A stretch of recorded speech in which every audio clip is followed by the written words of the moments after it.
Frank bursts into that rap at one point. Oh my God. that's so great. Wait, listen to this. Yeah. It's So good. Frank became my favorite character in that moment. That was so awesome. And young Kirsten's got some moves, man. She gets up there. She's right. shaking around. Gets Jeevan, who's kind of the least likely to. Come on, Jeevan, get into the spirit.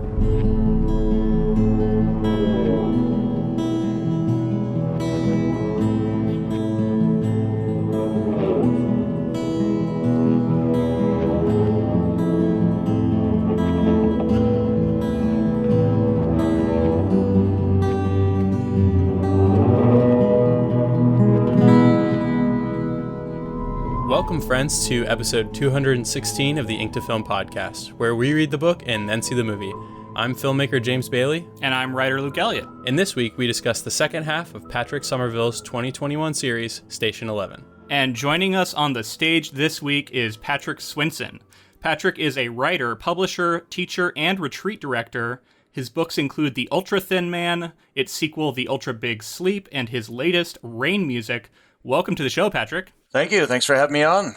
Yeah, thanks so much for joining us. You bet. Glad to. So I'm curious about multiple things here. I interacted with you on Instagram, and you mentioned that you are a fan of Emily St. John Mandel's writing. You have a collection of hardcovers for the book that you sent me a picture of, which I was rather impressed with. And then also you're a teacher, so I'm wondering if you teach Shakespeare at all. Because that's one thing that I felt like I was trying to remember back from high school when I last covered Hamlet, and I was like, I don't remember a lot of this stuff. I barely remember who some of these characters are. So maybe you're even more versed in that stuff than us. I'm curious to know. Yeah, I teach, one of the classes I teach is advanced placement literature. I teach Shakespeare, yes. And the two I typically teach is Macbeth and Hamlet. So nice. I've been teaching Hamlet for a good number of years. It's one of my favorites. I probably prefer Macbeth just because it's nasty and short. For my AP kids we can get in, it's the shortest play, and Hamlet's the longest and most psychologically difficult in some ways. So, so I know Hamlet pretty well. Nice. I'm going to be touching on you then and figuring out what they were going for, because there's a lot of, I think, interaction with Hamlet in this show. But yeah, talk a little bit about Station 11 and what your thoughts are on the book first and then maybe the show. I talked to my sister, who we chit-chat a lot about books and such, and she says I am way too fanboy for Emily St. John Mandel, and particularly this book. And I read it when it first came out. I was just blown away by it right away. I immediately, literally, for the next year, on my summer reading list of books that students could choose for my AP class, was I added it on there because I just thought there was so much going on in there. Yeah, so I picked it up and I reread it, I think, almost immediately. And then, I started going back and saying, she's got 3 earlier novels. And so I read the first 3 in order. In order of publication. Last Night in Montreal, The Singer's Gun, The Lola Quartet. All 3 were wonderful. I don't think of them are quite as good as Station 11, but that's when I started noticing all the connections, there's repeating characters who pop in all the time. For example, Miranda is in Glass Hotel. When she's doing these shared characters and is the world the same? Like, does this pandemic occur in her world, or is that is it a multiverse situation? A little bit is, yeah. I've read things that she's talked about. When Glass Hotel came out, it was, of course, there were no readings you could go to, so there were lots of Zoom interviews that she did. So I listened to quite a few of them, and she did mention that they're kind of alternate, in some ways, alternate realities, a little bit different, because things happen a little bit differently. That makes sense, because it would be a lot to deal with. Yeah. I wanted to ask you, having read this novel as the pandemic, the onset of the pandemic happened, was it jumping into your mind? Was it something that was in the forefront of your mind as the pandemic was going on for you personally? Yeah, because this came out 2014, mm-hmm. I think. So I think I heard the buzz about people picking up her book because of that more than Wow. I was thinking about it at the time. I mean, I knew it was obviously a pandemic novel, and once I started hearing that her sales were skyrocketing, which is great for her, but then everybody calling her a prophet, and it's like I wrote it 2014, and the show started before the pandemic too, so she researched it very heavily. But she also said it's not completely scientifically plausible. That she said that a virus like that would burn itself out before it destroyed 99% of the population. And we see with COVID, It would probably take a little longer at the very least, and it wouldn't happen in like a day like it does in the book. Yeah, she said it would probably just burn out. That it would, actually wouldn't. We talked about it a little bit, but we're also not experts, so who knows? But and that's besides the point about the book, anyway. Is it's a device for what direction she wanted to go. Yeah, I heard all the hubbub about it, and I didn't reread it once COVID hit. I just had too many other things to do and to read, so I just enjoyed listening. You're a busy man. That makes sense. Yeah. I have a couple of extra clones to help me out, but it's.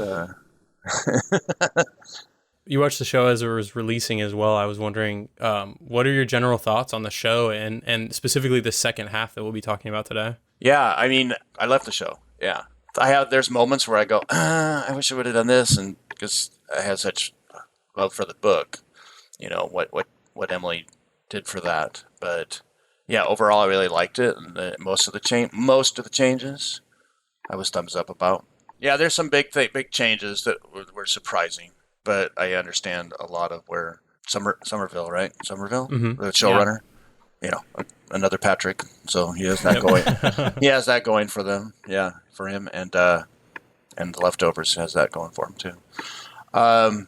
So yeah, I really like most of his ideas, and I've seen some of the reasons why, which were pretty cool, because it's an HBO show instead of a novel. So Luke, where are you at? I wanted to ask, we talked a lot last episode about how we were feeling about the show, maybe what we were hoping for with the rest of it, but where are you at now? Yeah, so I made good on my thoughts about wanting to shout it from the mountaintops. I was tweeting about it. I've been trying to tell people, hey, you should all watch this show. It's really good. And I stand by that. I think it is really good. There was a lot to love in this second half. It's always hard when you're coming to a conclusion, and they've done a lot of changes, and because of the changes, it became clear that the show was sort of heading in a different direction than the book does. There's some similarities there, but it's a pretty big departure. And we've mentioned this on other adaptations we've covered over the years, where sometimes you get in someone who adapts the material and has a really strong creative vision about what they want to make, and it departs from the original. And that's always going to be a little dicey with big fans of the source, right? Like, some people are going to hate it, some people are going to love it, but a lot of people who, especially a beloved source, are going to hold that really close to them, and they're gonna get mad about any changes. But I love to see like two strong creative visions come together like this. I think it's really interesting what Patrick Somerville did here. These final 5 episodes include what I think is my favorite episode of the show, and also my least favorite episode of the show. And in general, that kind of matches up with where I'm at. Like, I felt like, for the most part, I like the direction he goes in.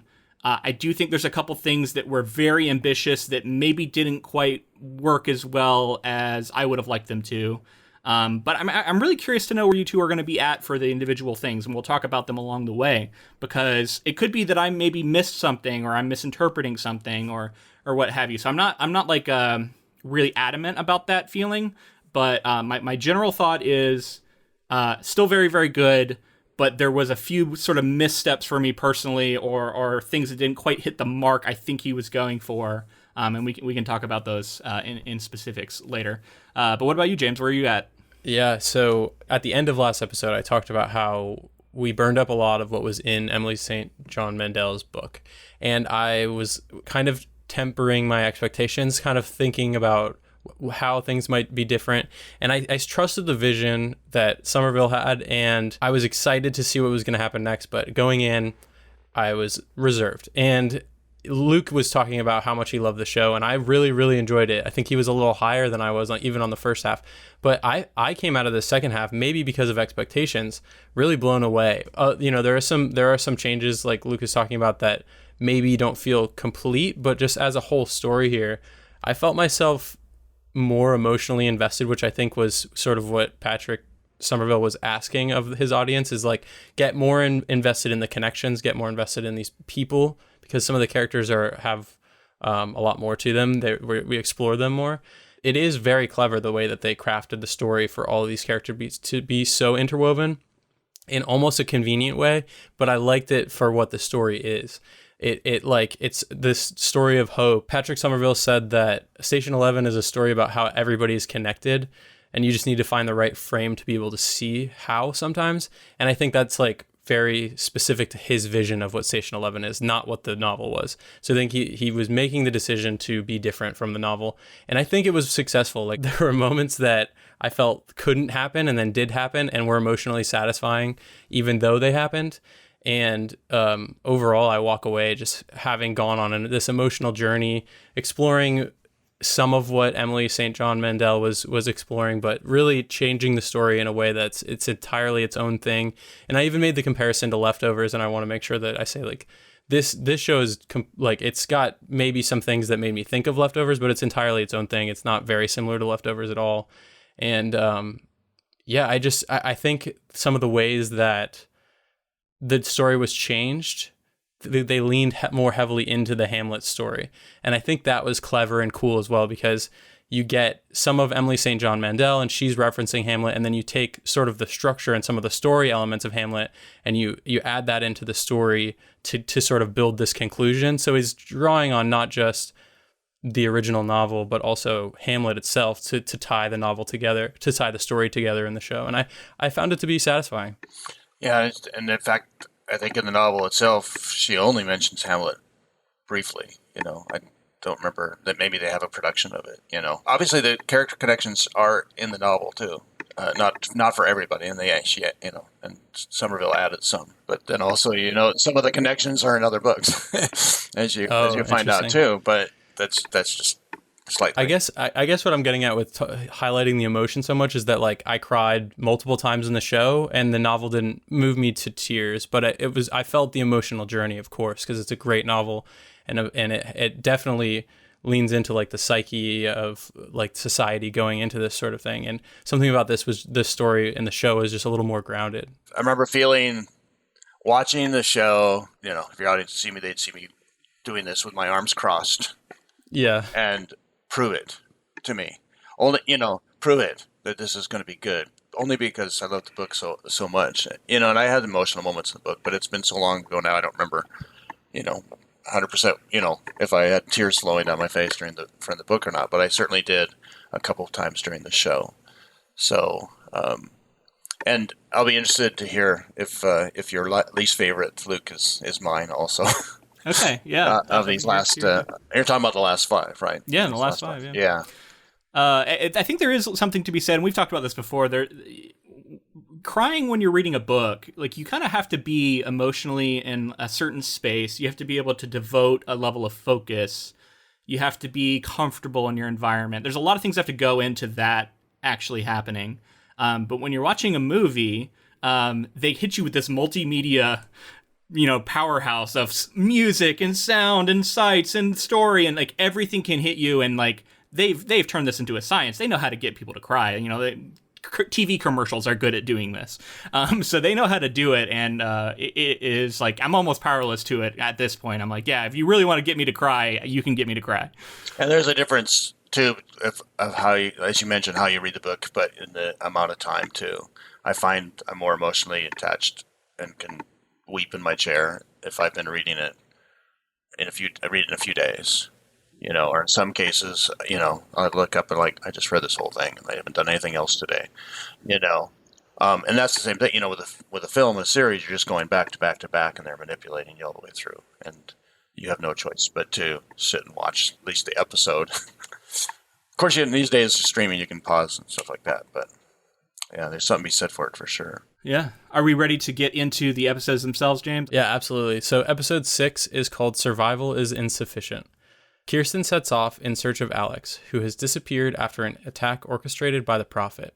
Alex is discovered to have returned to Pinktree with the group, but Kirsten ultimately decides to go after the Prophet alone, as she feels responsible for the deadly attack on Gil and the death threats against the entire traveling symphony. Sarah finally agrees to take the group to the Museum of Civilization to perform when she learns the other half of their group is there. In the woods, Kirsten meets with the Prophet, who is wounded, and his group of children who welcome her to their group. The Prophet convinces Kirsten the symphony is in danger from the Museum of Civilization, and she eventually agrees to help them gain access to their to the community at Severn City Airport. On their journey, Kirsten and the group is attacked by bandanas. So I'll just go ahead and say this was the one to me that was a little weaker. Probably my least favorite episode. And I'll go over the reasons why, but mostly it circles around Kirsten and the Prophet and their interactions with each other. I found myself frustrated with Kirsten and not believing some of the choices she was making. I felt like the show did a lot of work early on to establish the Prophet as a very creepy, just like, don't trust anything he's saying. He's a liar. He's a villain, and they set him up as using child soldiers who are detonating themselves with mines, right? There is one line, I think, in this episode where he kind of says that maybe there was someone else telling a different story, and that's why the kids blew themselves up. Wasn't his fault, I guess. But it's not very convincing. This is a liar, so I didn't believe him.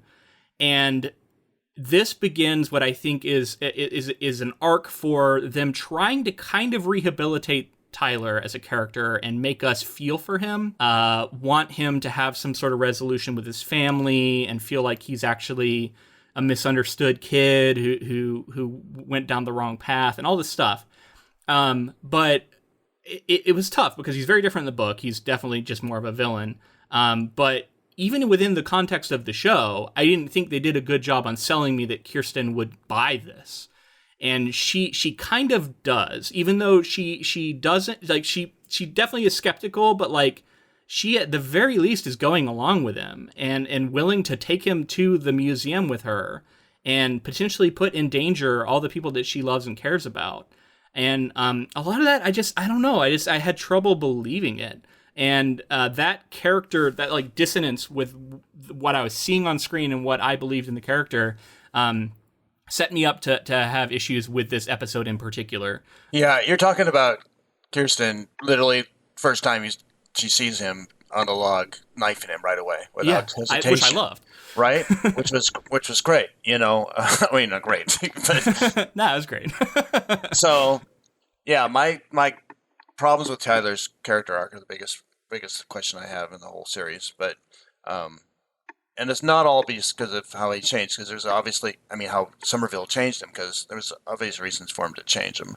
It's like, you know, even on HBO, you know, dealing with, you know, child rape and all that would be a little bit difficult to go. The implication is that's not happening in the show, at least that we were seeing. Yeah, no, instead he's making this army of kids, and you know, there's something to be said for the fact that he was trying to be, you know, more of a father figure, a parent figure for these kids, and give them some hope, because he didn't have a great childhood himself.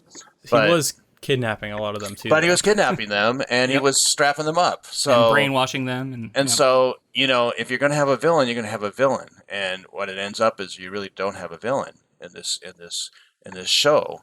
I mean, in the book, he gets dispatched fairly quickly, and not even Kirsten does it, but if I remember right, it's one of his kids. Yeah, but I don't know. So that bothered me, how fast she agreed with him. If again, I was just thinking like, well, there you go. You got the knife against his neck. Do it, and then just tell the kids that he's sleeping. Give him some moments, and then run the hell out of there. You know, and get to she knows the way to get to the airport. She can figure it out, maybe. And then that whole idea then from then on is to try to redeem this character. And if you're talking seriously about the connections that Somerville is making to Hamlet, then That's a problem. That is probably my biggest takeaway from Tyler's character is I think there was this decision that was made in the writer's room to say, we're going to take the Prophet and we're going to take Hamlet and we're somehow going to smash these two characters together. And this is the transition period here. This episode 6 is rather like the Prophet story, him being a villain and all that stuff is sort of over at this point as he's starting to turn over a new leaf.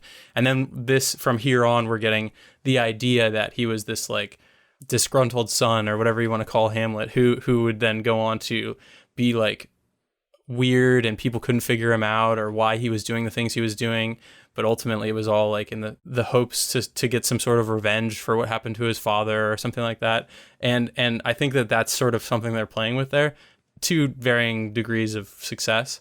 I definitely agree that I felt some of the decisions that Kirsten was making were irrational. Going off by herself, I bought. I'm like, okay, she's going to go off and she's going to fight. She's done that. Then how quickly she flicks that switch to then saying like, oh, maybe he's misunderstood. And it's just because of the Station 11. It's kind of flimsy. You know, just because he knows Station 11 as well isn't quite enough for me. But I bought into it enough to where I could, because they did build up Kirsten to not be infallible. Like there was enough there for me to think that maybe she's making bad decisions, but yeah, you know, it's frustrating. She just witnessed 2 children with mines strapped to their bodies detonate and kill someone that she ostensibly loved and cared about like a day before. And he's just going to give a quick explanation, one line, and then she's not going to like I don't know. Like I was like, she's way more likely to just immediately kill this guy at this point than I think she was originally. Yeah. I don't know. I agree. Yeah. But I mean, it's the story they wanted to tell. I think it's for the reason you highlighted. They really wanted to lean into like, we're going to take this Shakespearean tragedy of, I guess, Hamlet, and we're going to try and put it in this book and in this show at the same time that we're doing everything else. And obviously you get some rewards for doing that, but I think you have to kind of fut some stuff and hand wave some stuff to make it work. And I can see that here. Right. And yet, and this will come up probably in the last episode, the finale, you know, so I won't bring it here, but there's one thing that's missing in the finale, if you're really talking about Hamlet. And those family dynamics that's missing that would have actually made it even more okay for me. Interesting. Yeah, I definitely want to touch back in on that because I don't remember Hamlet super well. Like I read it in high school, but it's been a long time, and I don't necessarily remember each character and what they do. In a nutshell, it's the actual, you know, it's a tragedy. Yeah, I mean, right. It's one of Shakespeare's tragedies, so should end very poorly for everyone involved, basically. Yeah, how do tragedies normally end? Everyone dies. I usually keep a body, you know, for Hamlet, I keep body count on the you know, first person, you know, okay, there's Ophelia, you know, or there's Polonius, sorry, and then Ophelia, and then Guildenstern and Rosencrantz, and which actually isn't confirmed till the end of the play. And, you know, it's like the kids are going, my God, they're dropping like flies. I like that. So I had a couple little specific moments I wanted to kind of ask about because, you know, Patrick Somerville is making the show with intention and everything he's doing is for reasons. There's a lot of, you know, symbols and metaphors that are playing out. There's a few I was picking up on and I wanted to kind of ask what your thoughts are on them. And maybe I'm trying to read too much in, but Sarah, the director or the conductor, I guess is her. Yeah, the conductor.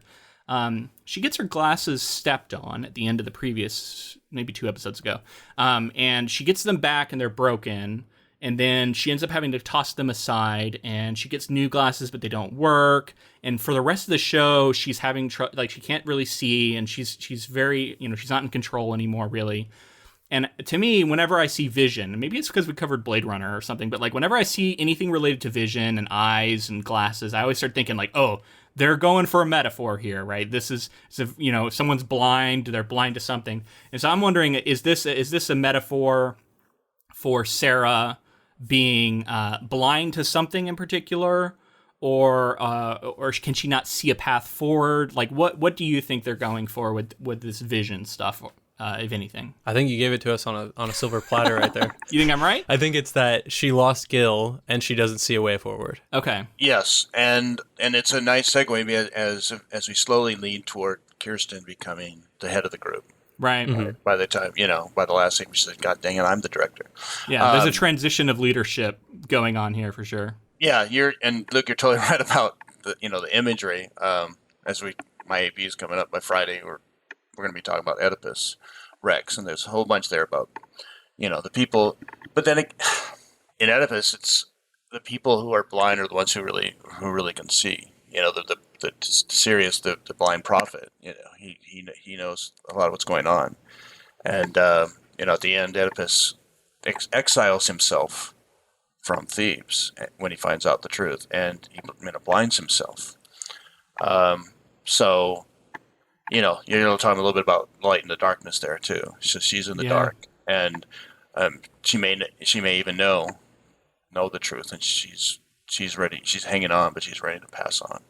Pass it on and pass on. Okay, I have another one I want to ask you about, and I won't lead Okay. anybody this time. And that is the when they go to the prophet's lair, is this factory that you see in the distance, and you see it looks like you see the smokestacks. I don't think they were smoking, but you see the smokestacks, and you're in this otherwise lush environment, and you're going there. Why is he in a factory here? This isn't a detail from the book that I remember, at least. So why did they choose, you think, to have him be in this rundown factory?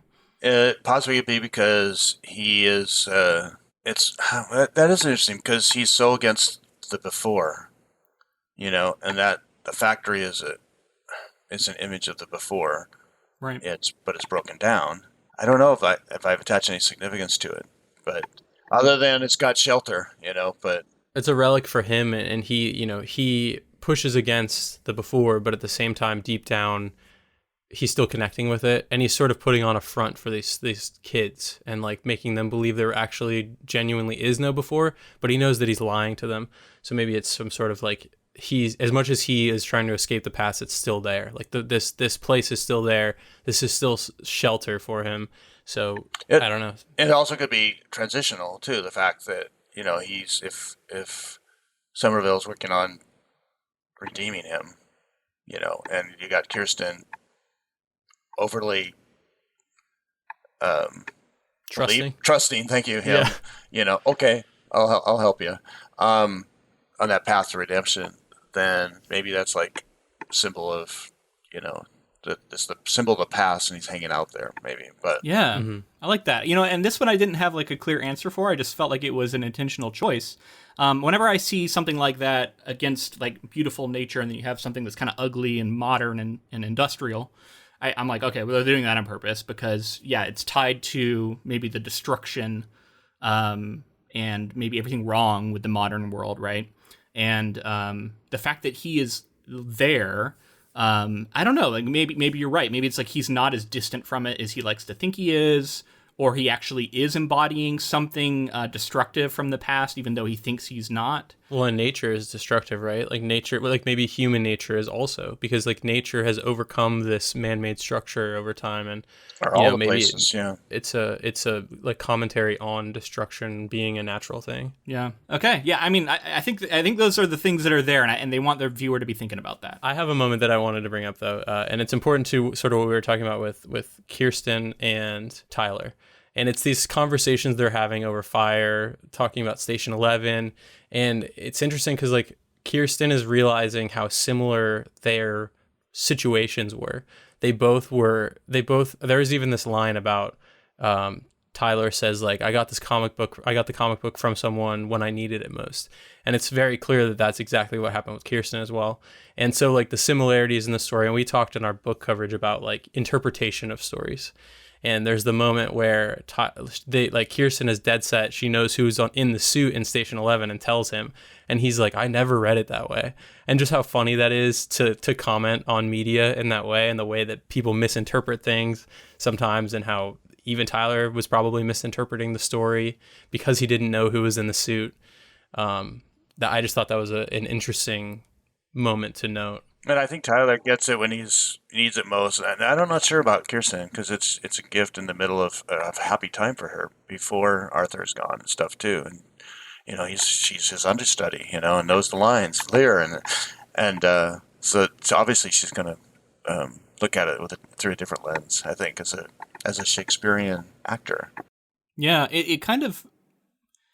I feel like it does help her overall, but there's some implication that it haunts her a little bit too, right? She's later on we see her reading too much, and she's distracted by it, and she's so obsessed with it. I do like that. That's something that Patrick Somerville took from the book and said, I'm going to further explore the ways art affects us as individuals. The same piece of media can be interpreted different ways, affect people in different ways, and have big implications for the real world.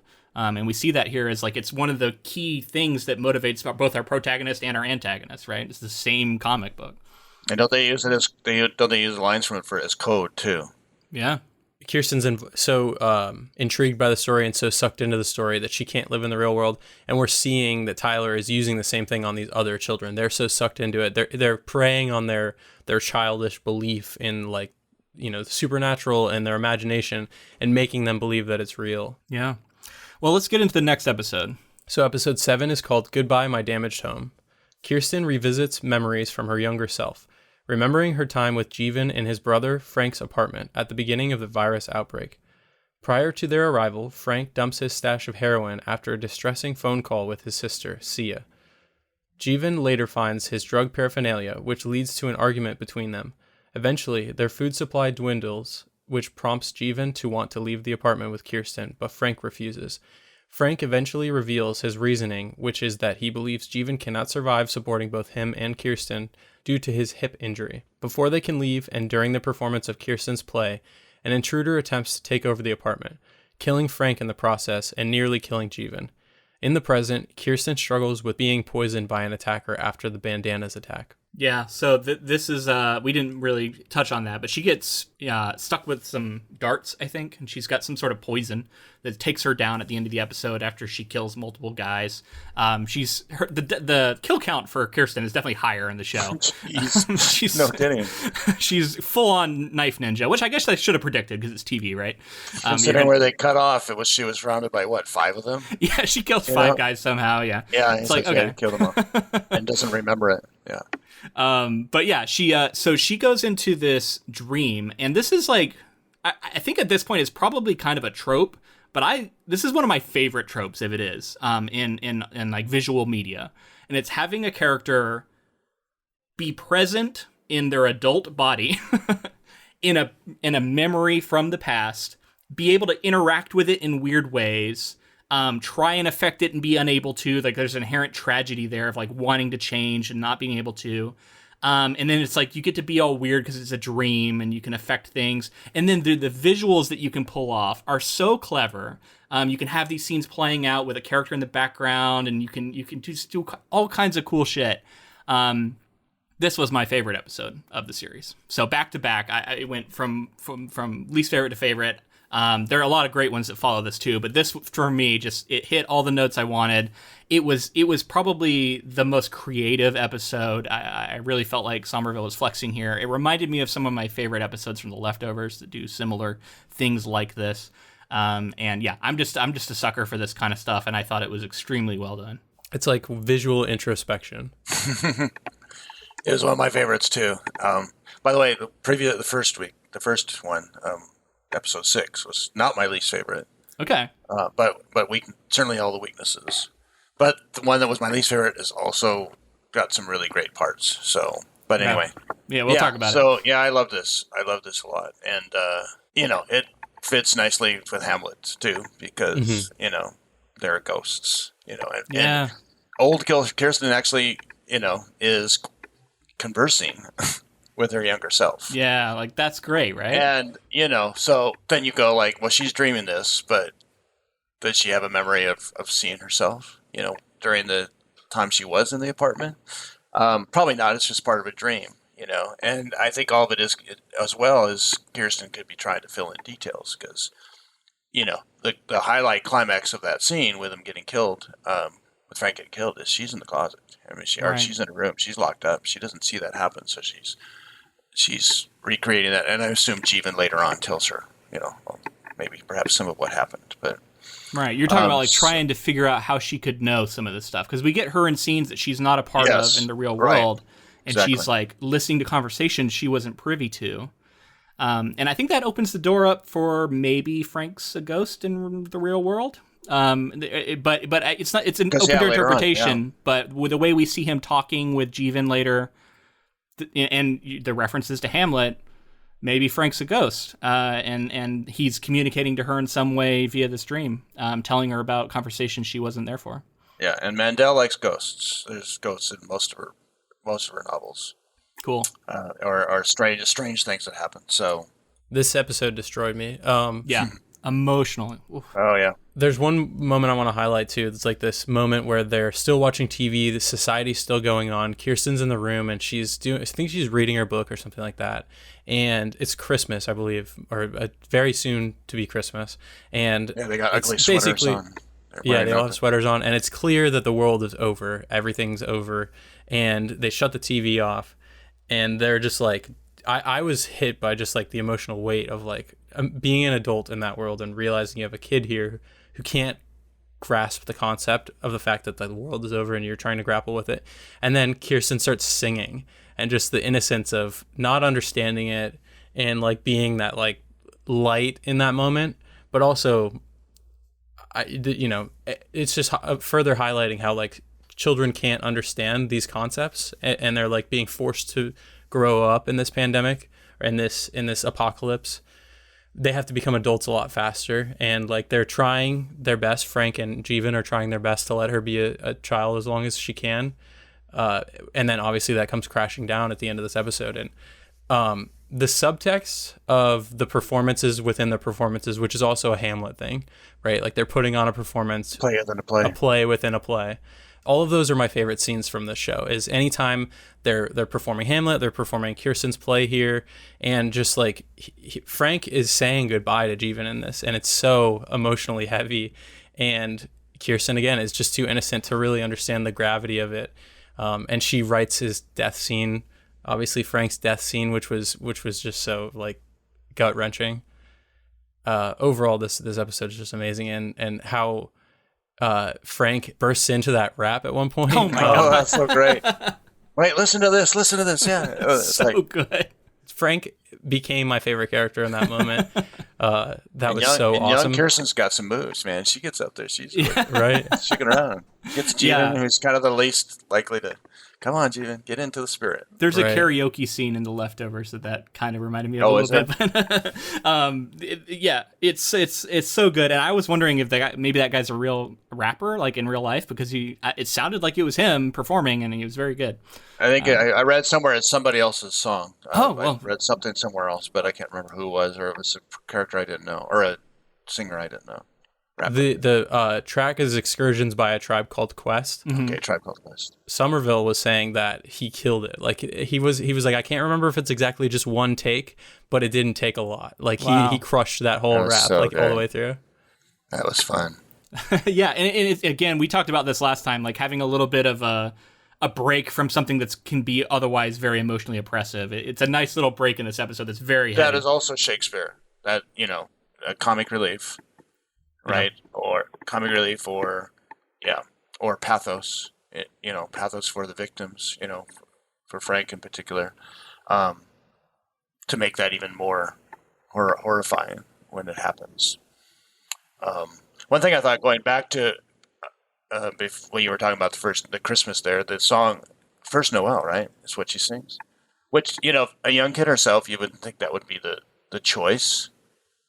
But then I thought the first Noel, the first Christmas, and this is your first Christmas of a new life, and realizing that things are changing after that program that they're watching. I didn't even make that connection. Yeah, that's true. These are all choices, right? Like he's doing all this on purpose.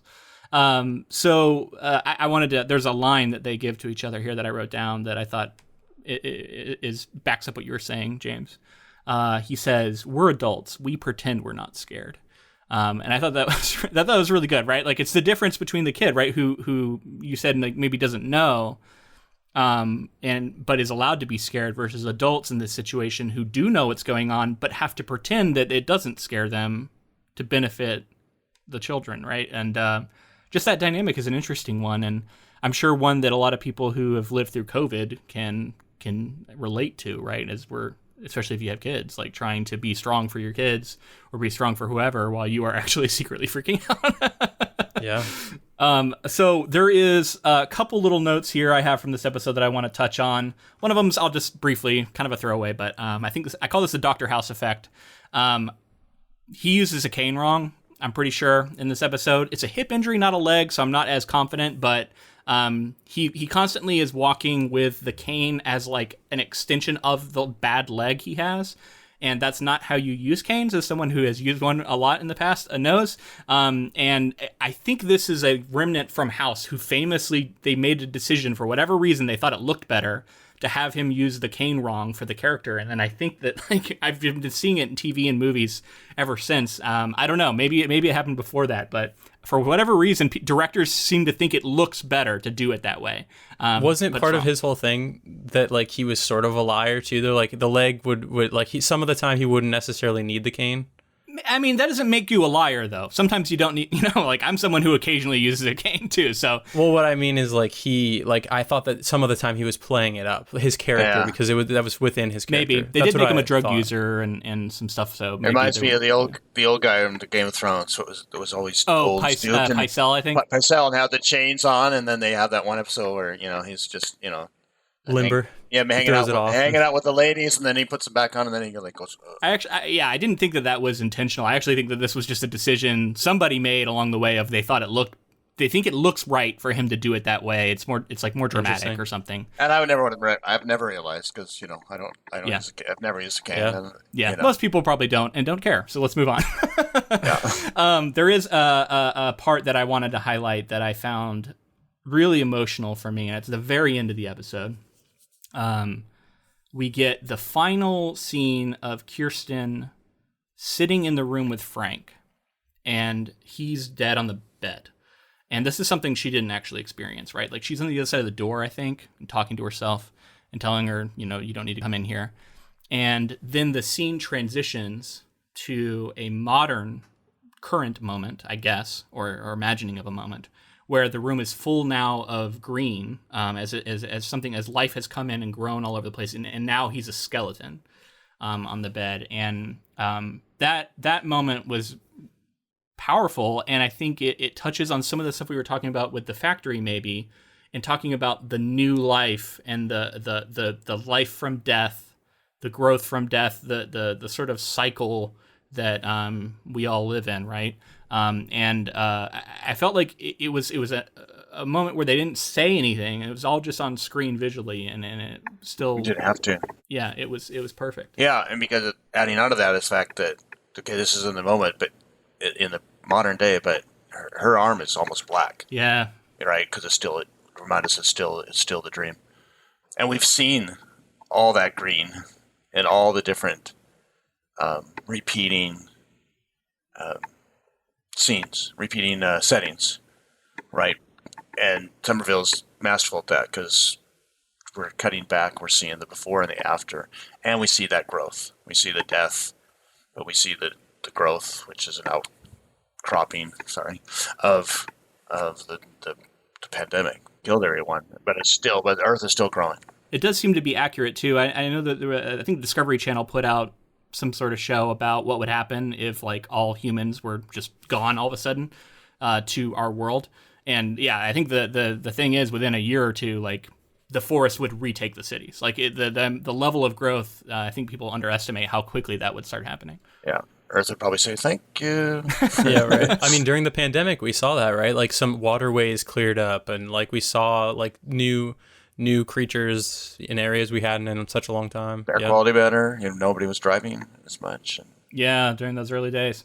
One little behind the scenes thing I found. Mackenzie Davis said that this is the first episode that they shot, so she and Matilda Lawler got a great chance to sort of work through the character together and find the ways that they were going to interpret some of those things. Nice. Wow, that's perfect. Yeah, that's good. I was thinking about that. You told me that they shot in Chicago, and then they had to shut down, and then later they shot somewhere else. And I kept thinking, like, okay, whenever we're in Chicago, this stuff was shot before the pandemic actually happened, and then the stuff that's shot elsewhere was after COVID actually happened. Yeah, that moment of them, like, the split with the doorway, and then the younger and the older self leaning against the door with Frank's room, like, that'll stick with me for sure. Like, that was, powerful stuff. She's so good. Is it Matilda? The young Kirsten. So moving into episode 8 now. It's called Who's There? Kirsten and the Prophet continue on their way to Severn City Airport, where the rest of the traveling symphony are being held in quarantine prior to their performance. After Miles finds the duo out in the woods, Clark welcomes Kirsten and the Prophet to the airport community, but forces them to perform a scene from a play to prove they are actors. The duo perform a sequence from Station 11. Afterwards, Kirsten reunites with the traveling symphony, but is devastated to learn Sarah has suffered a heart attack, and no one has seen her since. Prior to the outbreak, Clark fights with Arthur, before meeting his young son Tyler for the first time. In the present, Kirsten discovers the Prophet's connection to the Museum of Civilization in the Station 11 graphic novel. The Prophet enacts a plan of revenge against Clark at the airport and reunites with his mother Elizabeth, but refuses to acknowledge them as he destroys the Museum of Civilization. Okay, so I apologize for doing this, but I have to go back to last episode for a minute. I was looking at my notes, and there was a part that I wanted to talk about that we didn't, and then we can move on to episode 8. So the play that is given at the end of the episode, it is itself an adaptation through the character of Kirsten. She is adapting the comic into a play that we're going to perform in a show that is itself an adaptation of a novel. So we got like adaptation within adaptation within adaptation. There's a lot of that going on here. Yet I think the whole scene is a demonstration of the power of that, because she's adapting it and it's a death scene, and she's particularly having them play it out, I think with some knowledge of what's going on behind the scenes and about whether or not Frank's going to go. Or maybe just cosmically. I'm not sure if the character actually knows she's doing this. She was at least saying goodbye to him one way or another. And to me, that like says something about adaptation. Like a screenwriter like Patrick Somerville, who's writing this, has to be thinking about what he's doing in adapting a book and how he's reinterpreting it to tell a story that he wants to tell. And so he has this character, Kirsten, do the same thing to this fictional comic and adapt it into a play, another form, and then it can play out in a way that means something to the characters that's different than the intention of Miranda, who wrote the book. And I was just like, my mind was blown when I started thinking about all these levels of adaptation. That's something we talk about all the time on this show, so I felt like I had to highlight that. And shout out to the actors, because like the level of difficulty to sort of grapple with those layers of adaptation. Like, okay, so, you know, an actor performing in a play that's self-aware of what's going on within the scene and saying goodbye to someone. And then on top of that, they're actually acting for the performance of this television show that they're being hired onto is like high level of, and like across the board, this entire cast killed it. Like there were no weak links. Okay, we can move on to the next episode. I had to mention that. That is cool. And it's only a section. She just chooses the death scene. Yeah. You know, and then there's only one scene at the end, Hamlet at the end too. It's not well, and Frank literally dies in this. Right. You know, basically at the end of this scene. So that's what's great, because he's going like, it was the one. I remember the original trailer that it shows him in that thing saying, "This has been the happiest time of my life." You know, it's like, that's weird, and he's dressed up in it, right? And then, you know, and then you see it when it comes in that episode at this particular point, going like, "Oh, that's where that's from." It's like, "Oh, it's great." It gets repeated later in the film, or in the series. There's another performance within a performance here, and that's between Tyler and Kirsten for Clark. And it's this powerful moment where I think Clark is remembering the magic of performance and remembering the magic of storytelling in this way. And that scene was so tense, and there's so much going on in it, because Elizabeth slips in at one point, and obviously Tyler's trying to steal his old gadget back from the museum, and it's just that scene is amazing. And Clark is at the center of it at all times, so they're on the outskirts in that tower, sort of distracting him on either end. And it's theater in the round, you know. It's like, what do I watch? What do I watch? You know. Yeah, and they're in these like hazmat suit looking things, and they're trying to give this performance. I'm like, that had to be tough on, you know, the real life actors, and they're giving a Shakespearean performance of a non-Shakespearean thing because they're adapting this comic again for this moment. And then then it has all of these like other things that are going on within the story. Wow, it's just so many layers. Like I don't even know how you wrap your head. Well, there's around references too that I know you. I remember who you are, and it was like in the Station 11 comic when she's looking right at Clark, when she says that line. I remember who you are, and I don't think she realizes right then, Oh right? God, yeah, I love those little flashback moments where he ties something in the present to something that happened in the past. Yeah, it just pops up a little bit for a second. That's something that can be hard. Like you can't really do that in fiction writing, or it would just be different.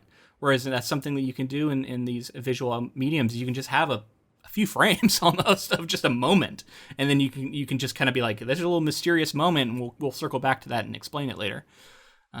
Love that. But stuff. see, this is all out of a distrust. Obviously, we've seen this distrust from the beginning of Clark and anybody out from the outside, right? From the very beginning of the show. Right. I was going to say, did you guys see his turn coming? Because I didn't. Like his turn to sort of taking that power structure and then now sort of, he wants what's best for the community, but at the same time, he's sort of, there's a little bit of that like, do it because I said so mentality to him now. Is he, I wanted to ask you, Patrick, is he, because later on he says, I'll be Claudius. I think it's Claudius, right? The king. And there's a lot of crown imagery going on. He wants to wear the crown. He can't wear the crown. He takes it off when Arthur comes in the flashback, but then, he wants to be wearing it. He's wearing it at the end. And I felt like they're definitely positioning him here as Claudius. And because of that, it introduced an element of like arrogance and confidence that I was surprised to see from Clark, at least especially the Clark from the novel. And this felt like a change, and they ended up carrying it through. But where were they going with that? I remember not liking Clark in this adaptation as much. Obviously, it's completely different in the book. He's very helpful. He's much more helpful in the book, in the book. There's nothing really to not like about Clark in the book. Like he's very likable. Yeah, he is, and but he goes on a bender once in a while. Yeah.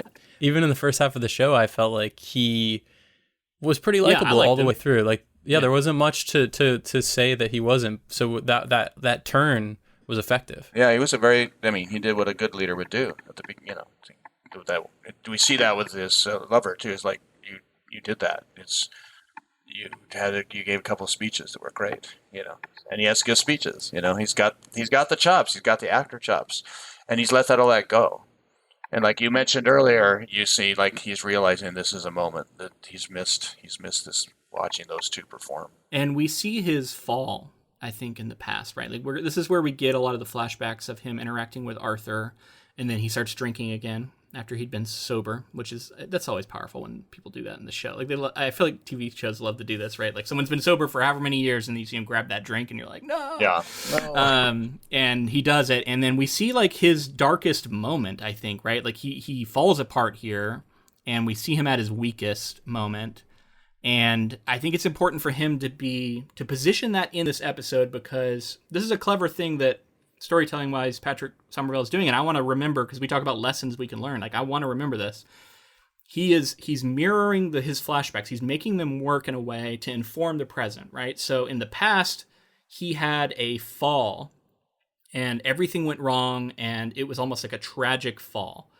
And in the present, he is on the precipice of potentially having that happen again. And the question becomes, will he learn from his past, or is he doomed to repeat it?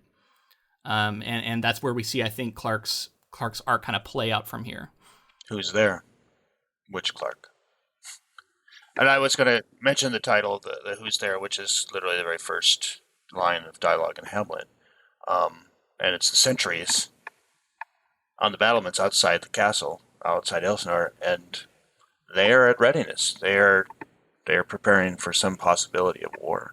And so they're all jumpy, One of the guards is coming to relieve him. He says, "Who's there?" It's like, isn't it a ghost? It's just me. Well, that's what I was thinking. Horatio, they're waiting for Horatio, but it was Francisco comes to relieve Bernardo.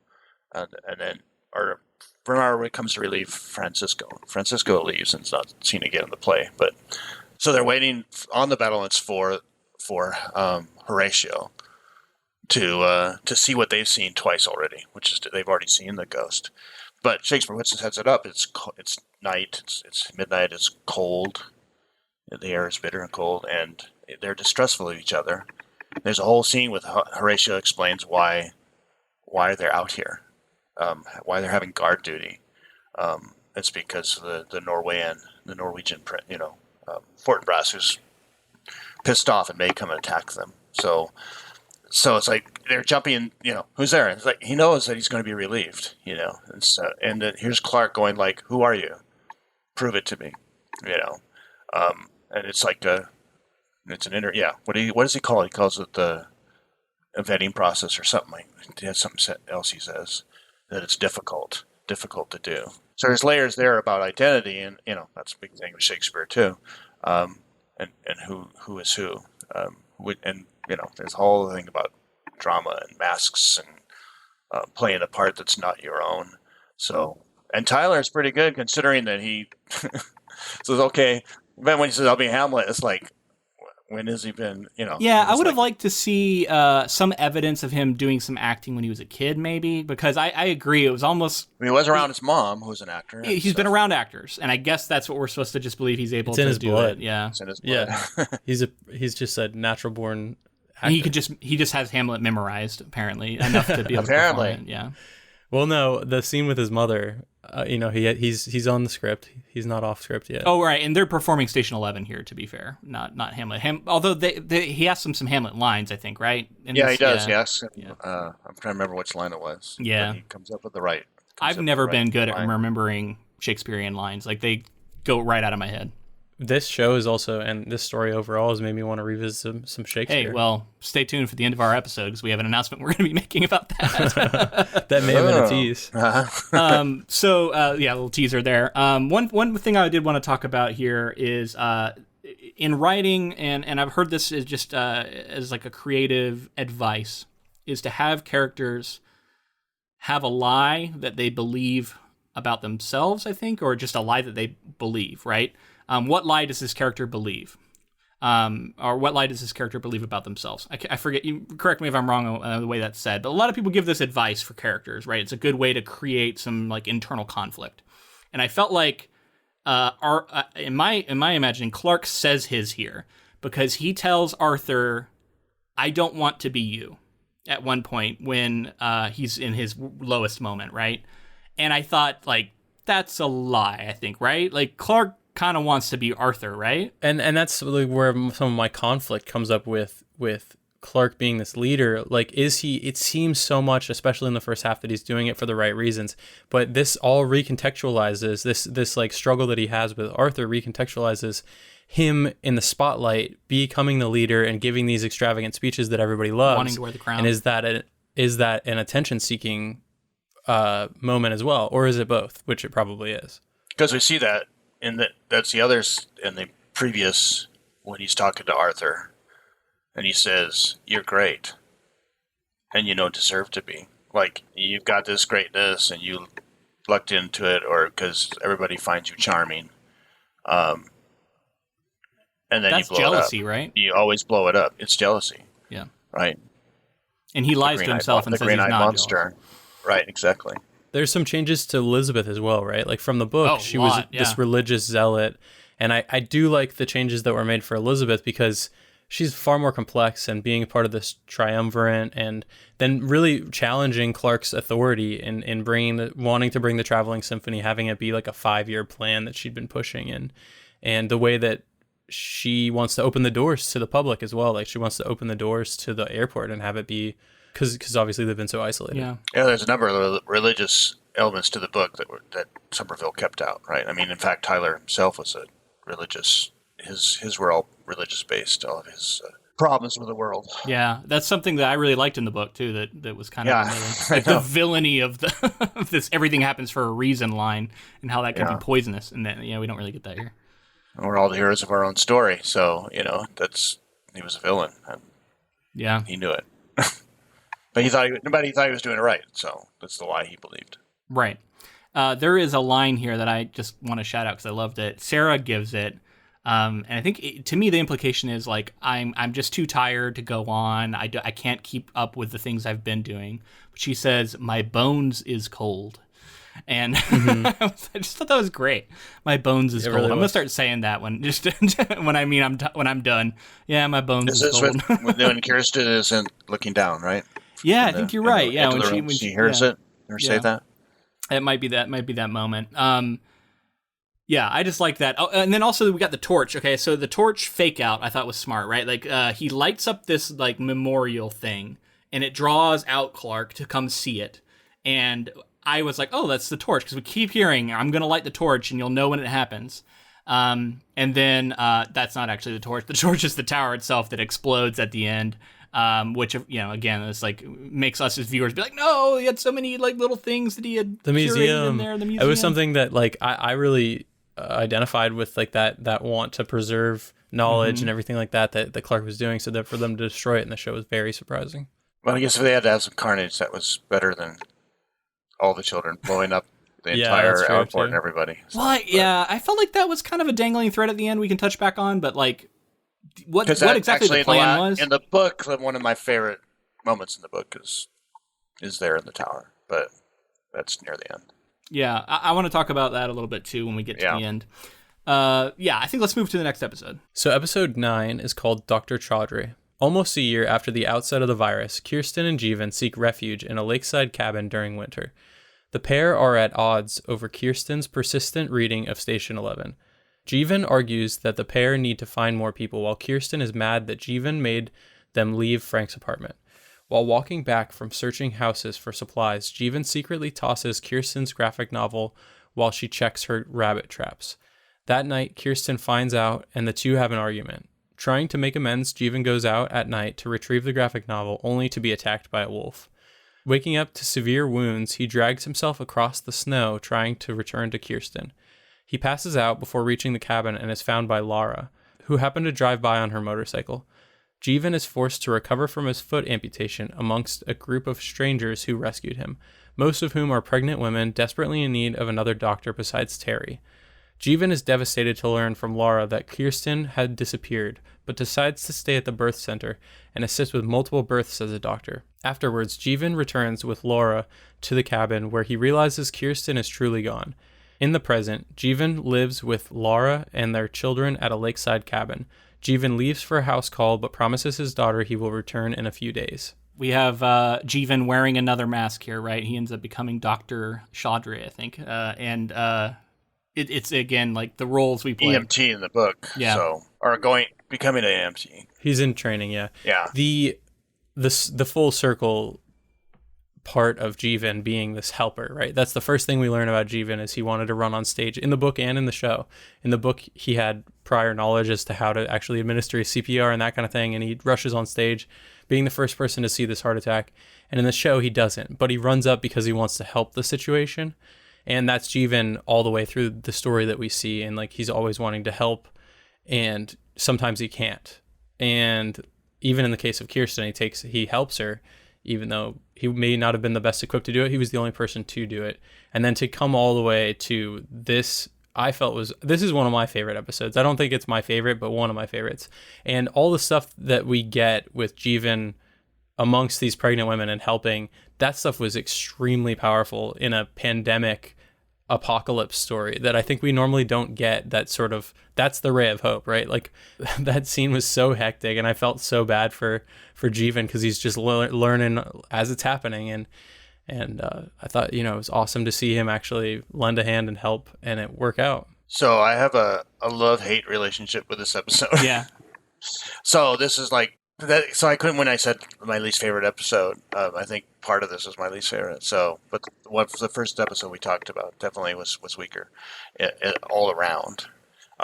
Everything about Jeevan and Kirsten in this life, just because in the book you don't get any of this, obviously, because they put it together, and we see the life, we see how the hardship in this early time, including the wolves, which I think, if I remember, was referenced earlier in the series, that they're out there, because mostly Somerville is just concentrating on the joy. It's not the road, right? For example, which we need to cover, James, because it's very different than this. It's not The Walking Dead. He didn't want to dwell on that, but here we get to see life is pretty shitty out there, and you got a young Kirsten who's learning to take charge in many ways. So, and I love the part about the healer stuff and him becoming a healer, and that last scene in particular, in his new life. And this is where he ends the book, and the book ends with him going off doing it, and he doesn't come back. Yeah, like basically what he was in the book is what we kind of arrive at, and I did not think we were going there with Jeevan, so I was happy to see that. But the whole thing with the women and the nurses, I mean, I know he was partially delirious or something like that, but it just rubbed me the wrong way. Because she comes off so crazy, she does. And and unhinged, and by the end of that section, she's like, we did the right thing for you, and you did the right thing, and it was all a test or whatever. I mean, talk about tests, faith, but I feel like you could have done that there's just a few there or something, and not like all these women. It was so bizarre. It was very bizarre. Well, all these women pregnant all at the same time, and they're going to give birth at the same time, and I know, like you mentioned, James, is the hecticness of it, and I think they could have gotten to that sooner, perhaps, because I like that hectic moment when he's going from back, it's like, go help her, right? And then she, and actually helps the birth, and that's where he realizes, gosh damn it, I am a healer after all. Yeah. She tells him. So I just, my brain was going like, what the hell is this? I think that's part of why I liked it, because it was so crazy. It was bizarre. Yeah, it's bookended by such wonderful scenes. The opening, where he makes the change, and the end of where he ends up as a healer, and just the end of that episode, when he said, I'll be gone a while, his daughter, and it had that long shot of him going out to the pier waiting, and that one little lonely fish jumps in the lake, it's like, was that by accident? I'm not sure. They managed to do that, or is that digitally manipulated? And then it cuts there. It's like, oh my God, that's great. I love that, because that's where he ends. That's good. I want to back up and talk a little bit about the start of the episode with the wolf attack. Which I thought was interesting, because we didn't ever really see the wolf other than just like a blur at one point when it takes him down. I think there was a decision made. Everybody there. was stopping, right? Did you stop to see? Did you? I didn't stop it. No. Freeze frame? Did you freeze frame? Yeah. Oh, the second time around, I was freeze framing it. What did it look like? It looked like a blur. Okay. I guess. not great, I imagine. It was fine. We didn't really see. I think we saw a dead wolf as a flash, like in a different episode. I think maybe Kirsten looking at it. I don't know. The moment I loved was this is after he's been attacked, and he throws this blanket over his head. And then all of a sudden we get the shot inside where the light coming through the blanket just looks really cool. And I'm always like, that's something that I love that when directors can do. They're just like, find some clever little way to make the scene look interesting. And it does here. It completely changes the way the scene looks. But he pulls out the comic, which I don't even know if I believe that someone would do this, but he's like looking at it and he kind of starts to read it. And then he goes, fucking pretentious. And I just laughed out loud when he said that, because I was like, you kind of do need someone to say that at some point in the show. And I love that it's Jeevan going like, this is fucking over the top. Because it's like everybody's treating it as this magical text that is so profound, and I just love to have somebody look at it and go like, this is bullshit. I knew it couldn't be just as simple as like, he's gone because a wolf got him, like clearly like maybe a wolf got him and something happened. I really thought it was going to be like somebody like made it seem like a wolf got him. Yeah, some group there of was a people wolf, but came that up on wasn't him. actually what happened. Yeah, I kind of felt the same way. But that, I was surprised. And I think what Patrick Somerville did here was like, he knew he wanted to do this healer arc for Jeevan. And I think he leaned into absurdism. He was like, because he could have done like a hospital with a bunch of injured people who've had different kinds of injuries, gunshot wounds, maybe. Like, there's a bunch of different injured people. You have a beleaguered doctor who is over their head and can barely keep up with it, and Jeevan needs to help out. That would be like the obvious way to do it. And instead he was like, that's too obvious. What can I do that would be really weird and almost absurd? And I think he came up with this pregnant women idea, because there's a group of 20 pregnant women, and there's one doctor, and she's kind of out of her mind, and he'll wake up in this moment, and like he'll ask him, am I dead? Because he won't believe that this is real. He's surrounded by pregnant women. Like, what is happening right now? It's pushing believability, which I think the story does a lot. And the benefit is you go absurd. It's kind of funny. Like, you kind of laugh at it because you're like, I can't believe this is happening. Yeah, it was wild. That scene, and I think maybe the most, and I applaud them for this, really. I think maybe the most graphic birth I've ever seen on screen. Oh, yeah, I was totally surprised. I wanted to ask you, James, if you have any thoughts about this.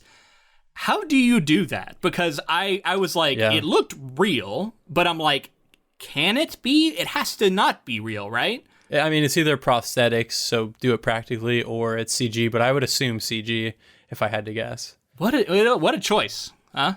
Yeah. I guess you want to show the miracle of life or something, so you like put it on screen. Maybe something that I haven't seen before in a show, so there's always bonus points for doing that. It was something.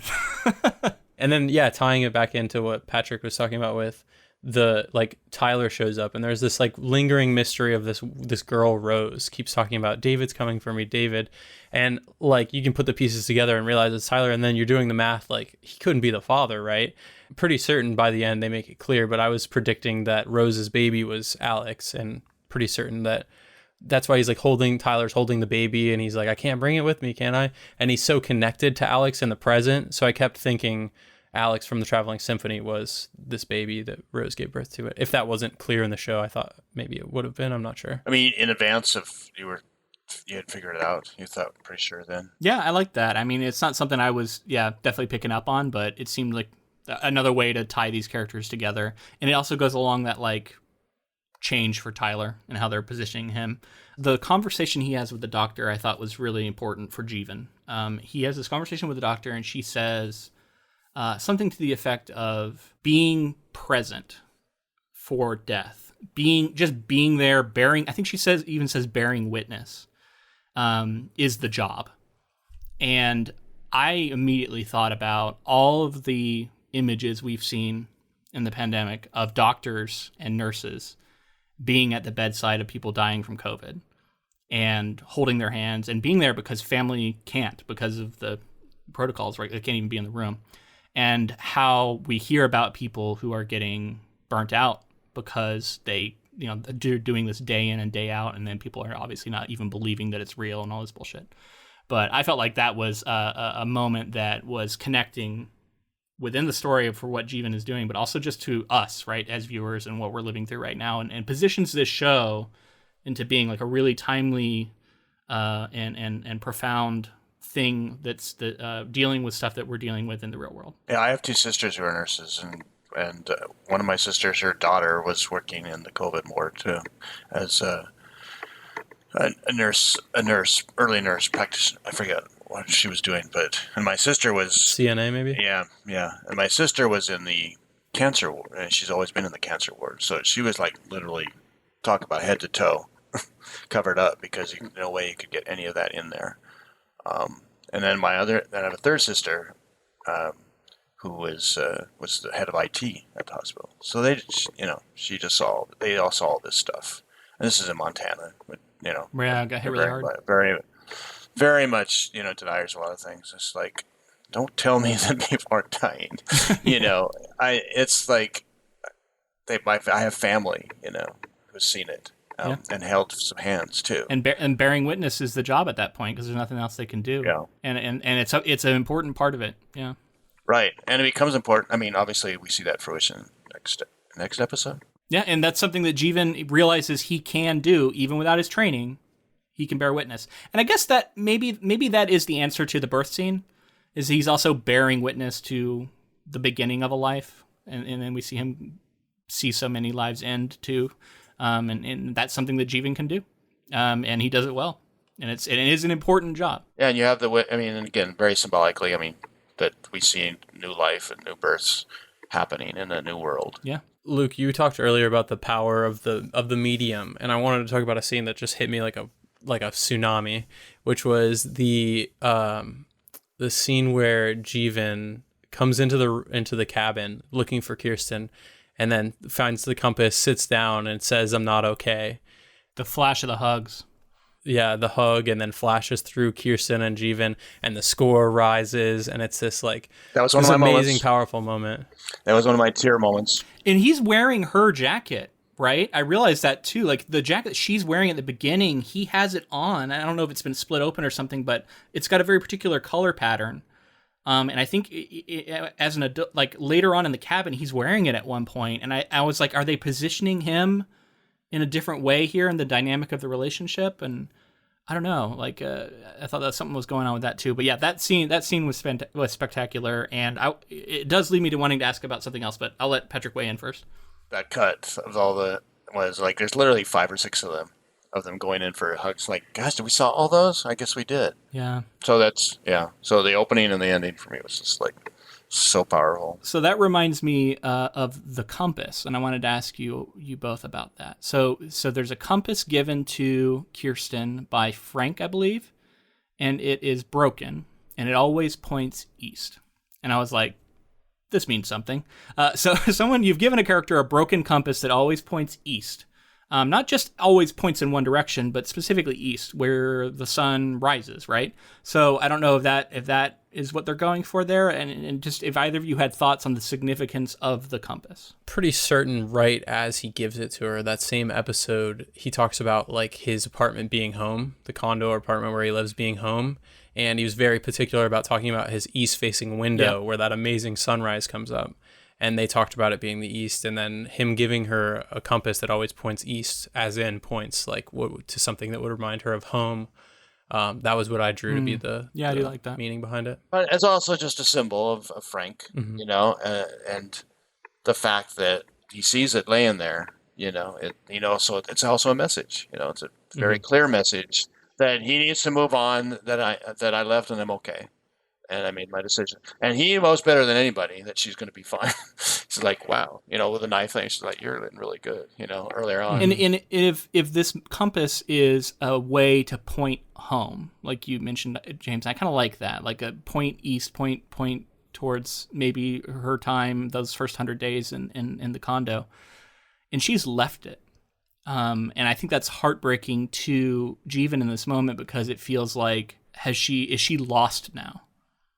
And she kind of is, right? And then she ends up that her whole journey is more about like finding her way back. But I think that contributes to him breaking down in this moment. So moving on here, episode 10 is called Unbroken Circle. At the outset of the virus, Miranda asks Clark to care for Elizabeth and Tyler. Before her death, she calls the pilot of a plane arriving from Chicago and convinces him to keep all passengers on board when arriving at Severn City Airport so as not to spread the virus to those inside. In the present, Kirsten and the Traveling Symphony are freed from their quarantine to perform a play for the community at the airport. Jeevan also arrives at the airport to tend to Clark's burn injuries after the fire and sits with Sarah as she peacefully passes away. The Traveling Symphony performs Hamlet with Elizabeth as Gertrude, Clark as Claudius, and the Prophet as Hamlet, which allows him to reconnect with his past as well as forgive Clark and his mother. Kirsten shows one of the Prophet's children who suddenly appears at the airport the Station 11 graphic novel to dissuade her from further violence. Jeevan finally reunites with Kirsten almost 20 years since their separation. Elizabeth and Tyler peacefully leave the airport with the children and Alex. Jeevan and Kirsten go their separate ways but promise to reunite next year at the airport community, which Kirsten promises to add to the wheel. Here we are. We've come to the finale, the final play as well, as Somerville, brings it back one more time to have the play within a play, except for like really on the nose this time. We got Tyler as Hamlet, and we've cast, Elizabeth, and Clark in the play in roles that are similar to the roles they played in his real life. And we have Kirsten directing it. And that's sort of the crux of the finale and the climax of the show is around this play. There's an element of real danger introduced, and Tyler actually has a real knife that we've seen kill people multiple times. And I wanted to get your thoughts as someone who knows Shakespeare better than us, better than me for certain, Patrick. And me. What was Somerville doing here by using Hamlet and having these characters play these particular roles? Well, that scene, which is literally directly after the ghost of Hamlet's father appearing, but before Hamlet has seen it. Hamlet always makes mention how fast, obviously, that his mother married Claudius. Now, there's no marriage, from Elizabeth and Clark, but it may be a metaphorical marriage. They've come together to run this right, because at one point in the earlier episode, this is your Uncle Clark. It's like, well, not really your uncle, but in the play, in the scene, it's both Claudius and Gertrude trying to get Hamlet to throw off that woe. It's like you've done your mourning and you should take off the black cloak the inky black cloak and say, we're good, And Claudius says, think of us as a father. And it's funny because the first scene, we see Kirsten play Hamlet in the earlier episode, is what happens right after that. It's just a continuation of the scene, but we get it flipped. She says, no, I guess that's the same scene, isn't it? Yeah, I think there's some overlap. There may be some different parts, though, yeah. Okay, I was confused for a second. Yeah, that's right. Kirsten does the same thing, and the prophet is watching. Maybe that's how he kind of learns it a little bit, too. Yeah, but like me, if I watch Shakespeare played out one time, I then know it. Yeah. And can perform it. It's Hamlet. I mean, by the end of the scene, he says, I will obey you, and I won't go back to school, and I'll stay here. He says, I really do have within the woe, It's not just dark clothes. It's not just my heavy suspiration of breath and my heavy sighs and all this stuff. I have that within me, this sad and this, and miss my father, And then shortly thereafter, he finds out the truth, from the ghost. But where the play ends, I think Somerville missed a moment in fulfilling a tragic character arc. And I feel that Tyler, and this goes back to my whole thing about redeeming him, I think you could have totally redeemed him, but I think to make that redemption complete is he would have had to do something noble at the end, but that would have also sacrificed his life. And maybe it is like trying to stop the children. I mean, we got Kirsten doing that, that are strapped with mines. The plan is to blow it up. I mean, it's so close, right? And he doesn't have to do anything to stop them. It's Kirsten who stops them, that's fine. But it was missing a tragic moment. I know it's all about joy, and it's joy you get the joy with Jeevan and Kirsten at the end there, and everything's good, and they're reconciled. But I felt there was a beat that they should have had there, and I think Tyler. I just thought. Of course, I was thinking it was going to be more like the book when I first started watching the series, but I felt like there was going to be once they passed that, I thought there's going to be a moment still that Tyler has to deserve, get somewhat what he deserves. In Shakespearean tragedy, feeling pity for the tragic hero is really important in Shakespearean tragedy. For Hamlet, for sure, that is. He dies, and the queen dies, and the king dies, and his father's died, and all his friends have died. Ophelia's died, and he's caused most of them in his search to try and kill Claudius, when he could have just, after seeing the ghost, gone into the castle and say, "Hey, Claudius, what? Thanks, you're done." It wouldn't have been much of a play, but there is that moment where I think he could have too. Doesn't he make a decision to not kill Claudius? Yes. When he finally decides after the play within the play. That he realizes that Claudius is definitely guilty, right? Because he confesses himself, and Horatio watches and says, "Yeah, he reacted. He's definitely guilty." And so he goes to kill him, but he's praying.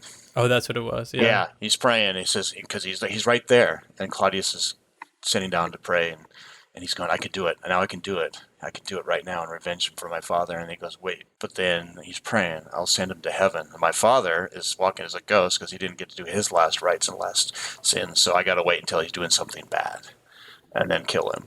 Right. And then he leaves. And then you get Claudius' speech where he goes like, "Trying to pray, but I can't do it." It's like, oh man, see? Yeah. So my thoughts, my words go up, but my thoughts remain below. I'm not asking for forgiveness after all. So he could have done it. So yeah. And then because he doesn't do that, that's the turning point of the climactic point of Hamlet, because then the bodies start flying. Okay, so thank you for all that context. That does Sorry. No, that's great. It reminds me of some stuff that I had forgotten about the play. But I do want to ask you, so like knowing all of that, you're watching this climactic performance. Did it sell you on this character beat for Tyler, who is reconnecting with his mother, coming to terms with their relationship, and with Clark as this father figure, and having an emotional catharsis through the lens of this Shakespearean play that we're seeing sort of play out? And then also on top of that, you have Kirsten as the director, and there's a moment where the Station 11 man is actually standing behind her in the dark, and so Station 11 and that all is kind of informing all of this. Does this scene work for you in the way that you think he was going for? Like, does that all land? Because you know so much about Shakespeare? No, No. I mean, because I know what he was doing, right? And it was just so, it goes back to the problem we had with the first episode of this section, which was Kirsten being so trusting and of him. And it's just too quick, and the timing is so off. I mean, his kids are right out there. Right up to that moment. It feels like they had opportunities to reconnect even before the play, and they did somewhat. But like I said, I think it was missing that tragic moment. I felt it was forced. I love the costuming and all the stuff. It's just wonderful what they're able to do, And the performances too. The actors on the stage. performances are pretty good. Yeah, they're pretty good, definitely. And in fact, Tyler and his lines, that's the most emotional we see him. But he's finally dealing with all that pent up, repressed anger. So that rings true. I was just like, it was me again with my arms crossed, going like, why are we going here? I don't know. It seems like you could have spent this much of the show doing something else, maybe. But for me, it was like it was a clever idea, and I could tell that it was like he wanted to do this. He was setting it up all along. He wanted the climax to play out with this scene within a scene, play within a play, and have all the characters playing their roles in the loose way that they line up to these Hamlet roles. It does rely on a level of knowledge from the viewer of Hamlet, which is a kind of a tall ask in my opinion. As someone who's I have read the play, I've seen it before. I think I saw like the Mel Gibson adaptation or something. So like I've seen it and I've read it. Yet I still didn't remember it that enough to like remember exactly what's going on perfectly well in the scene. But I was able to connect with it, I think, okay. And it still didn't quite pay off for me as well. Like it was almost trying to do too much. It was getting a little bit kind of too proud of itself, I think, with what it was trying to accomplish here. And I'd seen this show do this kind of scene better. Like when Kirsten performs Hamlet early on, I thought was spectacular. The performance they give in the tower was really, really good. Like there was these moments that really, really worked, and this needed to be the best of them all to be positioned at the end, and it just isn't. And I think it's because Kirsten's the one we really care about, and instead you're taking Tyler and you're making him Hamlet. You're making him the main character, and you're making us try and care about what's going on with Tyler. And I was just never sold that I should like this guy. In fact, I still viewed him as someone who is basically a child murderer. So it was tough for me to like care about him. And like, sure, like I want him to be redeemed in some way, but to position him in this spot at the center of our attention, it struggled to connect with me. And I was left feeling a little cold from this scene. And I feel like that's one of my main criticisms of where the show ended is because of this and the Tyler arc, which we can continue to talk about. At the end, we see this group of children and he walks off with Alex. I don't know what they're doing. I don't know where they're going. I don't know how we're supposed to really feel about it. Clark says, "What the fuck?" And I kind of felt the same way. I was like, are we supposed to feel good about this? Is he now not a villain? Elizabeth goes with him. He's got Alex with him. He's never really paid the price for the deaths of these children. And that's what you were talking about. Like, he's got to pay some sort of price for this, and he never does, or at least not a price that is, commiserate to the infraction. I thought for sure Elizabeth would die, and that would be part of it for him. Is that so? Like him having loss in a way, and dealing with it. And I thought he might be like doomed to survive and be one of the survivors and have to live with all of the things that he's done and everybody else has done. Well, we never get a moment where he seems to realize he was wrong in some way. No, yeah, you don't. Other than the speech and maybe the fact that he doesn't knife him, but. Yeah, are we supposed to interpret through the lens of Hamlet that he has realized he was wrong? Like, that's a tall ask, and I didn't get there. And really, this episode 10 is Kirsten's. Yeah. I mean, that's the problem I also have. Is this really should be Kirsten. We've seen the snippets of Kirsten both before and after. It's her arc. She's the director. Yeah, that's part of the problem when you have all these characters coming together, which, Mandel didn't have to do as much in her book, although she has confessed that, that was a good idea of having Jeevan and Kirsten, in the room with Frank. I thought it was great. That's my favorite change. I love that change. We got so many great scenes from that. But that was the change that was making me go, okay, this is going to work. too, because but it works. And there's another visual callback to her in the condo, and the way the windows look is just like the tower. Yeah, so I like that like her at the center of this things and viewing through a window and all that. They were definitely playing with us, whether Jeevan and Kirsten would reconnect or not. And I thought for a second they weren't going to. Because Sally goes by in the back, like, what? No, she doesn't turn around in time. Yeah. I felt it was inevitable still. I figured it was happening, and I was waiting for it, But it was a nice relief. It was, this story ultimately isn't as bleak as I think some other stories like this are. And they let us have the happy ending of most of the main characters and even Tyler surviving it, and which to varying degrees of success. Like it's very different. It was a different story, honestly. I think the first half of the show stays pretty true to the novel, and the second half decides to be its own story. Well, despite the big change, and that's where a lot of it gets led. So for Kirsten, her arc, I think, is all about needing to learn to be able to say goodbye. I think Sarah says something to that effect to her about how you got to learn to say goodbye, because she's not good at it. She loses people along the way, and she can't handle it. Like, that's her whole problem with Alex. She can't handle losing somebody, and she has to learn that it's okay to say goodbye, right? Because she lost Jeevan at one point and never got to say goodbye to him. And when she's walking with Jeevan at the end, she does say goodbye to him in a way that we have not seen her be able to do up until now. I think that completes her arc. Yes, but it's also not a final. It's not a final goodbye. We'll see you next year. I'm adding you to the wheel. I'm adding the airport to the wheel because I'm the director now. Here she is. She's found her place in the world. Symphony is her family. Jeevan has his family. So this is my family. And he says, oh, there goes your family. He says, yep. She does say goodbye to Alex, seemingly in a real way, to me, because we don't. Says now. Yeah. She goes like now, and then says yep, and walks off. So kind of says goodbye. Little bit. Yeah, it was a little less emotional than I expected it would have been. Well, they had a conversation earlier where she said, like, I'm going to go with him, right? Like, there was another conversation where she was forced to sort of say that here. But there's a lot of goodbyes in this episode, and so you got to be careful about too many hugs. And we saw the hugs with Jeevan and Kirsten, in that flashback, and we don't need too many others, because we got the other goodbye with Miranda too in this episode.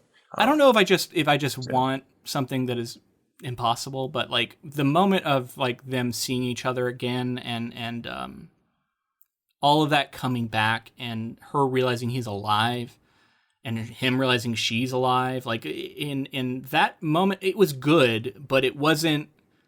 I don't know, like I really wanted that to be like I was in tears or something. I wanted something more from that moment. Instead, it kind of got like we got a taste of it and then it cuts away. And I kind of wanted to have that a little bit more, that first conversation. Like, I want to know what they say here. I know we're not always going to get that stuff, especially in a visual medium. I think that was Somerville saying, like, I can't write something that's going to be satisfying for the situation. And that's why I'm saying it might be impossible to like really deliver on that. Yeah, it was more hopeful than I expected the story overall, I think. James, I wanted to ask you, I don't know if you weighed in, but like, what did you think of that final climactic scene through Shakespeare? I think you were pretty much right on with the fact that when Kirsten performs Hamlet, it was more affecting to me. It feels like we're retreading the same ground. I do get that it's emotional and it's heavy for Tyler, but again, I wasn't super sold on Tyler being this like, now he's a character we should really care about. I was pretty much right along the same lines as you guys. Were they setting up a season 2 here? Is there any chance of a season 2? Because it did feel like we had some dangling plot lines. It feels to me like Tyler's story is still unfinished in some way. I kind of hope they don't, but... I think it's been called a limited series, and I really hope there wouldn't be more. But I did read something where Somerville said it'd be interesting to see what happens in year 25. I almost felt that. I almost felt like he was leaving a door open. I think it's done, he said, but, if it depends on how it did. Yeah. If the powers that be say, we want another season of this. Got? We've seen this happen in other shows, right? Even The Leftovers, speaking of The Leftovers, is based on a novel, and I think most of the novel takes place in the first season, and then after that he went beyond. So he has experience doing this sort of thing, so he probably was leaving the door open, but unfortunately I think it hurts the story a little bit because you didn't close some narrative arcs as tidily as you probably would have if you knew 100% sure you weren't going to get another crack at this thing. It felt like he was leaving some doors open a little bit. And I don't know. That's all pure speculation, so it's probably not worth talking about too much. But Good Omens 2 is happening apparently. So like things can shock me where you don't think they're going to get another season, and sometimes they do. We've got to get to our final vote here. So we, at the end of these projects, we come on and we decide what we thought was better, just for us personally. And when we have a guest on, we like to have them go last, just in case there's a tie that needs to be broken. You can be positioned to do that. I don't know if there will be or not this time.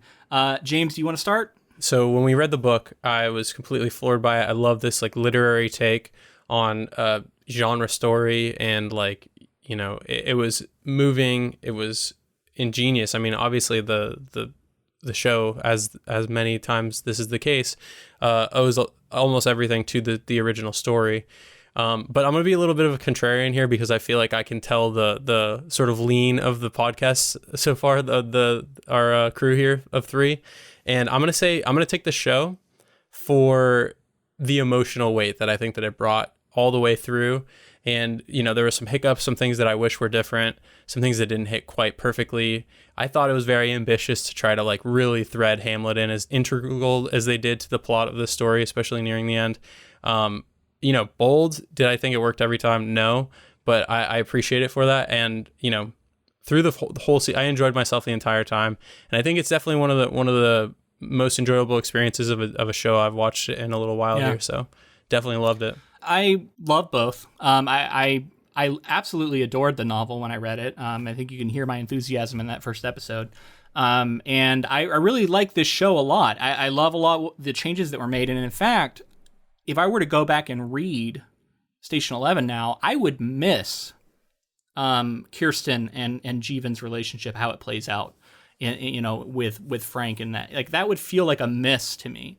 And so in some ways it's introduced some weaknesses into the book, going back, where I'm like, oh, I wish that this was in there. I wish this was in there. But ultimately these are two different tones, right? Like the book is like an elegy. It's commemorating society and talking about our modern lives through the lens of it ending, which is something I said in a previous episode. And I think that was like the goal for Mandel. And Somerville is doing something different here. He's really creating a Shakespearean, dramatic, high blood, high body count version of this story. There's a lot more knifing of people, and it's more dramatic, and it really works in a visual medium. But there was those few missteps I've highlighted where I feel like he didn't quite achieve what he was setting out to do, in my opinion. So that holds it back a little bit for me too. So I think there are some potential weaknesses in both sides. Where it is almost a tie. I did. There's a lot to love here, but as much as I don't want to be the homer for the book as the writer, I am going to give it to the novel. Ultimately, whenever there's a situation where it's almost a tie for me, it's like the novel's gonna take it, and because it's the source, and I got to give credit to the author. And there was a lot of brilliance there, and I don't want to. I think there's some recency bias that can come in where like this is the most recent thing I've experienced now, and so. Anyway, to me, I'm going with the novel. I did love it, and I think we're going to be talking about that novel at the end of the year. It's one of my favorites when we recap the year, so I got to give it up. It was very good, and I'll give it there. So we are at a tie, and that means that, Patrick, you're going to be the tiebreaker. I'm going to be the tiebreaker, huh? Where did you fall? I actually hated the novel. I don't believe you. You don't believe me. There was a lot, as I already mentioned, there was a lot of defensiveness of me watching it. I really enjoyed it, and I really loved what Somerville was doing. I found a lot of it I wasn't emotionally invested in, good chunks of it, but then there were these moments that floored me, right? And we've talked about a few of them. And of course, the moment, right? I mean, I don't know that I've ever had tears flowing down my face as much as I did with just a look, right? Of her like stopping and going and turning. And Jeevan's there looking in, and there. I just started. So that moment is when they reconnect at the end. Is that the one you're referencing? Yes. Yeah. Okay. Yeah. Sorry, I figured it was everybody knew what the moment. The moment. Yeah, the most emotional I've ever I felt in a long, long time watching a show. I'll get those kind of moments while reading the book too. And again, it's been long enough. I don't remember all the emotional moments. Yeah. Reading the book, but so. Though that moment redeemed a lot of the missteps, but I still feel that particularly because it was as Luke said, the whole Hamlet stuff is that he tried to do, that he did do, was risky, and I applaud him for trying it. But there were a lot of missteps for me in that because, he wrote Hamlet at a time when there was a pandemic there, the plagues, right? It wasn't just one plague; it was a series of plagues. It just kept going and rolling for a while, and he lost his son, Hamlet.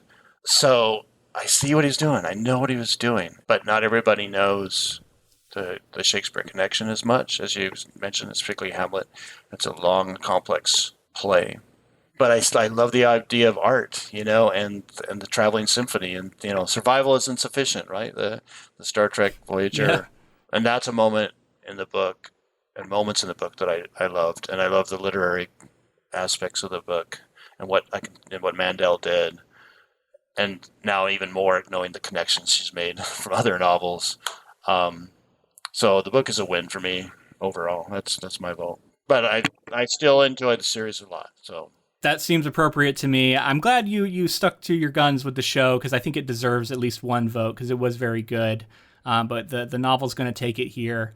Thank you so much for joining us, Patrick, for this discussion. It has been so much fun. It has been a lot of fun. Thank you. Yeah, thank you so much. Can you let our listeners know if they wanted to follow you online? Like, you have a Twitter? Do you have any social media accounts? Where are you active? Yeah, as I talk to my students and when I first meet them and talk about, I have 4 websites I have to keep up. I have my author site. It's patrickswenson.net. And then my book publishing company, Fairwood Press, fairwoodpress.com. And I'm on Facebook and I'm on Twitter, but I'm not a good tweeter. I don't do much on Twitter other than Fairwood stuff and occasionally other odds and ends, and Instagram. And that's about where I live. What are your handles on Twitter and Instagram? I'm supposed to know these, huh? Instagram. It's just Patrick.Swenson, I think. Is that? I'll find them and I'll put them in the show notes. So if people want to follow you, they can. It has been awesome having you on. Someone who wears many different hats in the publishing industry. Too many. I think that's perfect for this kind of project, and I think it was great. So I hope people do go out and follow you and read your books and check out Fairwood Press, which has a lot of excellent novels on there and different kinds of books. Definitely look into that. And thanks a lot for joining us. So if you wanted to check out Patrick's writing, we are actually going to put his novels on our bookshop site, which I will link in the show notes. You can go on there, click that link, and it'll be under the guests. I think we called it the guest list. And I'll have his books on there. And if you buy them using that link, you will be supporting him. You'll be supporting us. So there's a lot of benefit to doing it that way. And that'd be awesome. Yeah, and if you wanted to support us another way, consider checking out our Patreon, patreon.com/ink2film. And we have bonus episodes monthly, and we also do all kinds of stuff over there. We have merch, cups, shirts with exclusive art, also Patreon exclusive art. So if you're interested in any of that, check that out. Absolutely. And if you liked this episode, we'd love to know in the form of a rating and review. If you haven't left one for our podcast yet, it's a great way to get the word out. And, we always love to see them pop up. Make sure to connect with us on social media. We're on Facebook, Twitter, and Instagram, all of those at Ink2Film. And thank you to Ross Bugden for the use of our intro and outro music. All right, here we are at the end. All that's left to do is to announce our next project, which we alluded to a little bit earlier.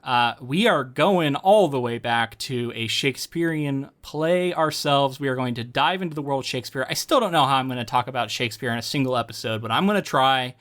We're going to read Macbeth. Yep. And that's, because of this new adaptation that has been made that everyone's raving about, and I'm super excited to watch. Yeah, it's called The Tragedy of Macbeth, and it is directed by Joel Cohen. So I'm so excited to dig into it. It's entirely in black and white from what I understand.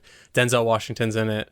I've heard nothing but great things, and I've wanted to cover it so bad, or at least watch it so bad. Now we're getting to cover it. I'm such a sucker for a great Denzel performance, and I feel like I haven't seen one in a little while, so I'm so excited for that. This is going to be so good. Yeah, and it's going to be a journey, you know. And if you want to join us for that, we'd love to have you. That'll be next week. And then you know what? After that, I'm sure we're going to do something a little more like lowbrow genre stuff, because it's feeling like we need to break it up a little bit now. But this does feel like a cool book ending, right? Of doing Station 11 and moving right into Shakespeare. And it feels appropriate. People are just going to look at the list of podcasts this year and be like, so pretentious, just like Jeevan did. Yeah, fucking pretentious like Jeevan.